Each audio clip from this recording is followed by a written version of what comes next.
For today's video, shoot tayo ng pre-debut. We're here at Silang, Cavite. And ayan, nandito tayo ngayon. Nag-rent si client ng private resort dahil biglang umulan. And thankfully, umaraw na ulit. Ito yung ating glam team. Hi guys, kaway naman kayo. So yun, di pa ako makaisa. Ayaw ka pa singitan, boss? Ayaw singitin ni Val. Isa pa. One more. Go! Kanina medyo umulan and buti na lang umaraw na ulit after ng makeup. Ayan. So, ang ganda dito sa lugar na to, ang daming spot kung saan pwede pumuesto. Ang problem lang, public place kasi siya, so maraming tao talaga. So, ang challenge dito, kailangan mapalabas natin siya na parang solo niya yung lugar at hindi makita yung mga taong dumadaan. Ano sa tingin mo pwede natin gawin para hindi sila makita?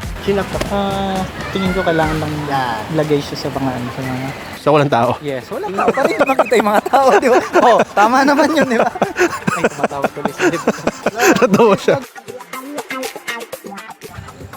Sa photo, madali lang naman yun. Pwede natin siyang gamitan ng AI. But for video,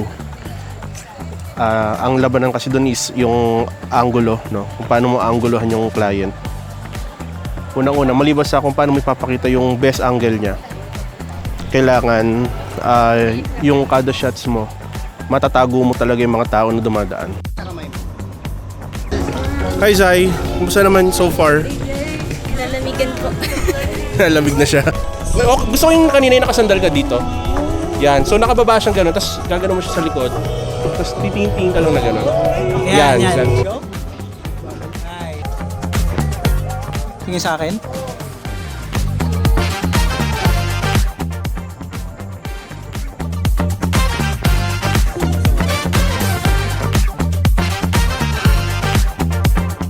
Hi Zai, kumusta naman yung shoot mo? Pagod ka na ba?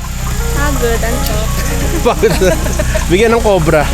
Tapos na kami doon sa Perlas ng Silang. So itong resort kasi na to is katabi lang niya. Actually nasa kabilang side lang nitong wall yung malaking Aquila Crystal Palace. Medyo madilim na sa lugar guys. Pero since may dala tayong ilaw, gamit nga pala natin is yung Ulanzi 200 watts tsaka yung Godox. Open light. Ayan o.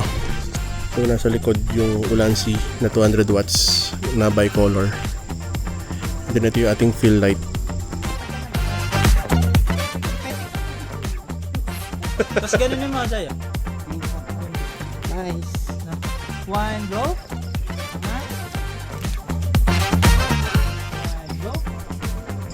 So we're ano na tayo, last sequence na lang for the ending shots. So pang closing closing remarks na to, closing remarks. Okay, ready? In 3, 2, 1, go. Last mo na yung Val.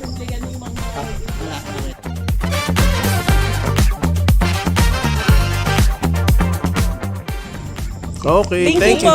Alright, it's a wrap. Sarap. Kumusta naman, Zai? Sarap. Gusto daw pa. Masaya po.